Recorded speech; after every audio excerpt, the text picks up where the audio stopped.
The house on the other side of the river bordering the outskirts of the town was always shrouded in mystery, and people feared approaching the building. During my childhood, I had the chance to examine others' exterior during the school bus rides while watching the gathering architectural masterpiece, as put up by man, yet in a dilapidated state.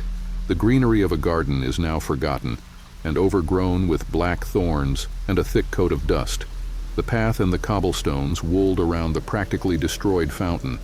My fascination with the manor stayed hidden, as if I was a secret buried deep in the recess of solitude that only becomes active during the moment before the onset of slumber. I did not actually get a chance to visit the place for years until I was a college graduate and had moved back home to discover the actual truth behind the legend of the manor. The day that I was planning on making the move had arrived. It was a cold October day, and the moment seemed to have almost been planned by the fates. He remembered how we were in touch once. It came in form of a phone call from this old friend I hadn't heard from in years, named David. To Becca, she saw that David was beginning to behave like an amateur historian, and in particular his main interest now was the manor.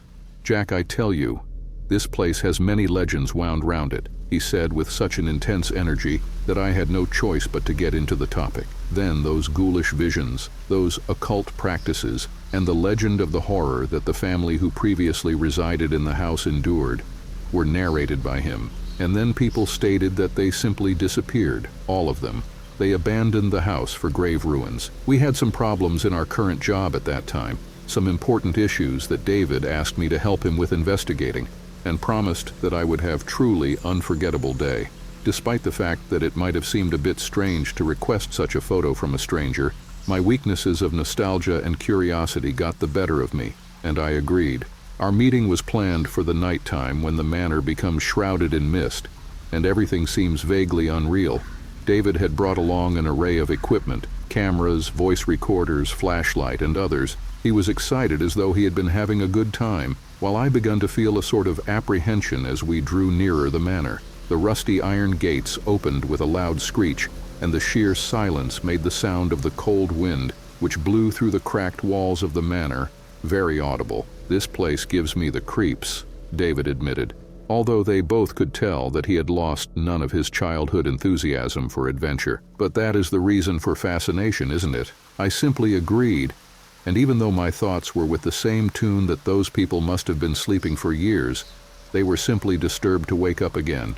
And during this period, we ascended by an offensive path to the front door, and seeing it was super corroded, it creaked and groaned when Wed opened it. The inside of the manor was a snapshot of a bygone era: dust-covered furniture, rotting drapes, and a grand staircase that led to the upper floors. Stench of mild, stale, and even disgusting smells pervaded the room to make breathing a real chore. "Let's separate," David said, because he thought that they could survey more territory that way. I searched for an excuse because I didn't know how to say no to him. However, his eyes brightened, and the longing for the game was just too much to turn down. This was agreed with the understanding that we would meet at the entrance after an hour. The guide and I parted ways in two different trails. I proceeded to a chamber which was formerly a drawing room, for it was adorned with furniture and trinkets that were now in shambles. Such an oppressive, quiet one would be hard-pressed to hear anything beyond the faint sound of the wooden floor beneath my feet.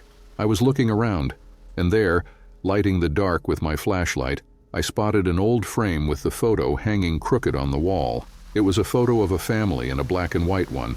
They must be the original inhabitants of the manor. This made me get goose pimples with the look on their faces that I had developed in the course of the event. The faces were worried. The sadness and fear in their eyes were not what you would expect when trying to portray a happily average family. They seemed to follow me throughout the day the longer I lingered in front of the television, and the more I glanced at them. After dismissing this feeling, I wandered further and discovered only more faded furniture and old useless knickknacks. As I walked through the manor, I had the same feeling of being observed by someone as much as I had before. Once in a while, I could sense a strange hum, an inaudible murmur, a doleful echo that put me on alert. I thought it was just a few groans and some noises as the house continues to be built, or the winds deceived me, but it did not help me calm down. Walking back and fro what seemed like for eternity, I then moved back nearer to the entrance to wait for David. Even though I went through the routine of getting up and going around the room, I started to realize that there was something unusual about the environment. The air was getting dense. I was enemy alone now, and I was glad that I was able to increase my pace, and I soon started running through the dark and the long aisles. By the time I got to the spare entrance hall, David was not only missing, but also had not left behind any clear trace of his existence. "David?" I used my normal speaking tone, but the acoustics of the area caused my voice to reverberate. There was no response. I started growing anxious as it dawned on me that he should have been back by now, or at least call or text me. When the boy did not return home, I felt that maybe it was his fault to a certain extent, that he failed to check the time regularly, and thus I set out looking for him. Exploring deeper and deeper into the manor, more and more, I began to feel that I approached the very heart of this horrible place. A dark, full-sized door of shining oak with an iron handle at the end of the shadowy corridor. It was only opened a little way, and I could see a dim light when I was inside. "David?" I said more loudly, and entered into the room that seemed to be a library. Its walls and the floor were covered with dust. The bookshelves were also dusty, and the books that were on them seemed to be quite old. A big oak table was in the center of the room, and on it I saw the camera and a flashlight belonging to David. The disappearance of David can, however, not be explained. In my hand, I had the report and my legs shaking as I approached the table. The camera was still running, but the tiny LCD screen on the back showed barely discernible pictures of the room. I took it and rolled the video to the beginning of the incident with my fingers crossed, wondering what the outcome would be. The video also demonstrated a day in the life of David, where he wanders around the library and discusses the conditions of the books and the construction of the building. Then, suddenly for a moment, the screen went blank and an odd crackling sound came from the speakers. The ending of the shooting that was witnessed by the camera lens was nothing more than an increasingly speed and then nothing but blackness. For a while, I could do nothing except stare back at the brute, wondering what on earth he wanted with me. At what point does one get a question mark over his head? But what was I going to do now? The practical side of its owner exclaimed inside her head to flee, to go out from the manor and to attract attention. But there is one more part of me that could not let a fellow friend leave like that without first getting to know what went wrong with him. With the little courage that was remaining in me, I started to look for Noel in the library. I slid my fingers along the enamel of the book's backs, searching for the familiar feeling of an old book or any sign of something more. It was there that I saw a thick brown journal with worn, cracked leather sitting on one of the shelves. I took it and began to flip through the book, yellowing paper and writings in beautiful cursive.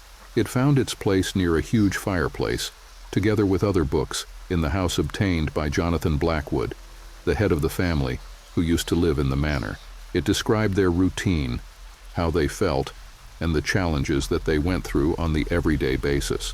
On this round, the last answer given was the most gruesome of all.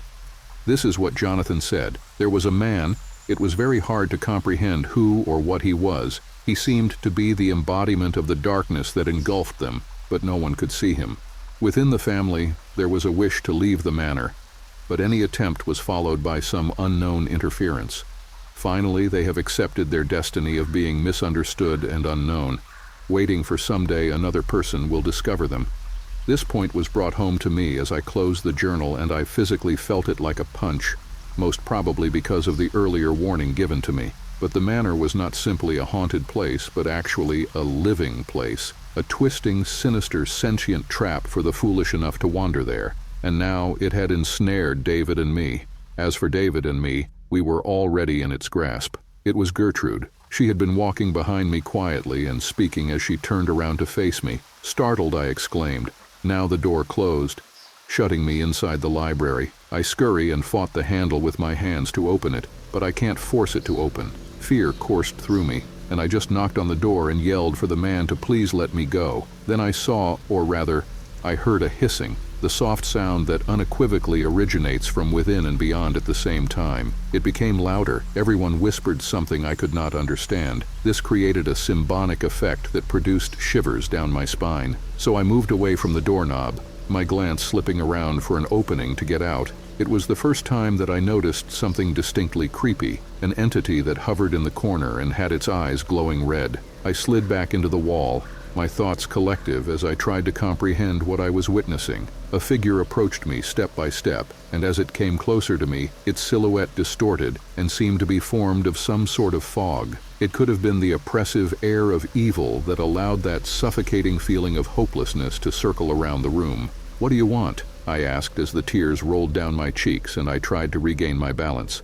It didn't say anything, but I sensed that the figure had ill will like a human would have felt it plotting against them. It compelled me to embrace this reality, to realize it and view the concept objectively. My mind was awash with pictures, nightmarish pictures of the Manor's history, of the family who had once inhabited this place, and how that family had slowly plunged into a state of chaos and gloom. This evil entity was visible to me as a mere shadow, but I could see him torturing the victims, nourishing himself with their fright, and finally, devouring their souls. Even in the presence of these facts, I could not let myself believe, but when I finally embraced the shattered remains of Homewood, I realized fully that the Manor was alive and thrived in the pain of each person who came through its door. And now this organization that had narrowly escaped its deadly trap had set its eyes on me. I stayed there, rooted to the ground.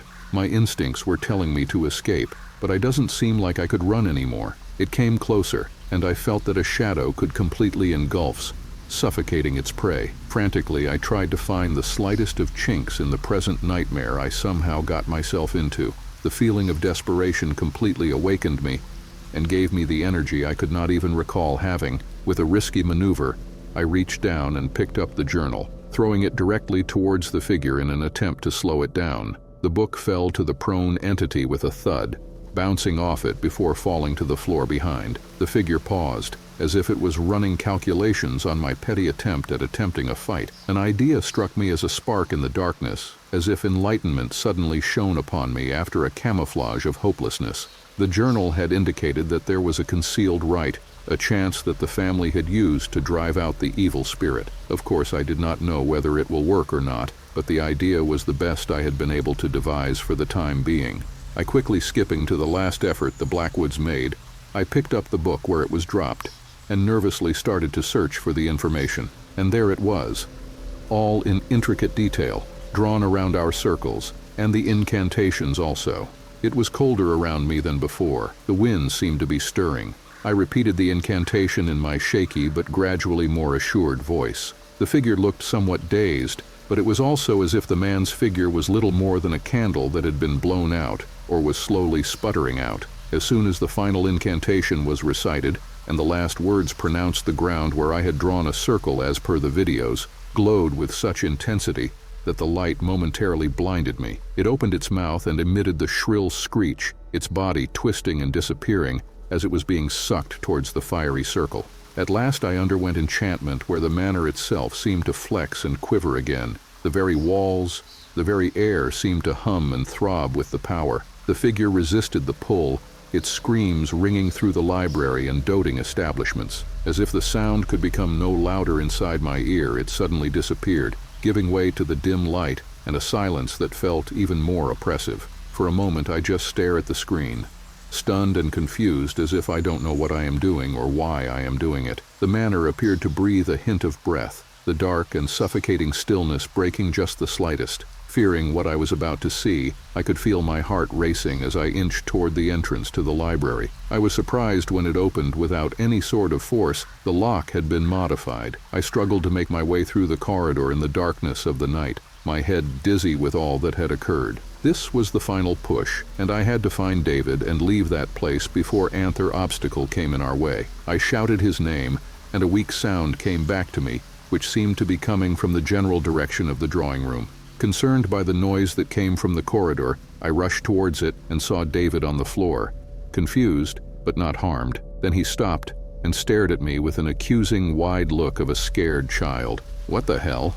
said Harry London in disbelief. "Jack, what happened?" He used a hushed tone for fear of attracting attention. "What's going on? Why are they after us?" he asked as I pulled him up to a standing position. "There is no time for questions," I said. "We have to go." We then proceeded towards the entrance, and with every single step we took, every breath that we drew, it was one entire lifetime. It may sound strange, but the Manor did not want to let us go, and we heard the same doors scorched and the floor complaining. But whether some force still bound us, That force was now fading, and we were able to step out into the chill of the night. When we are outside the manor, having our first taste of freedom and the lovely silence, David looks at me. "What did you do?" "I don't know," I said vaguely. But even as I spoke, the events of the evening were foggy in my mind. "But we're safe now, though." We left the manor with its gloomy construction and blackened shutters standing ominously behind us like the shadow of death. I looked back one final time as we came to the gates, and a shiver felt down my backbone. He, or she, must have been a very quiet person watching our every move, for such a figure might have been seen standing transfixed in one of the windows for a while. However, when I redirected my sight back onto the book, it was no longer visible. David and I try not to discuss anything related to the night in question. Thus, they left the manor empty, and its evil was sealed again, to be forgotten. However, once in a very while, before dozing off to slumber, I see again the sinister look in the face of each of those depicted in the old photo, and the evil spirit who nearly got us. And I wonder whether the unfortunate manor stays up to date, so that it always has more victims for itself as soon as someone gets lost in it.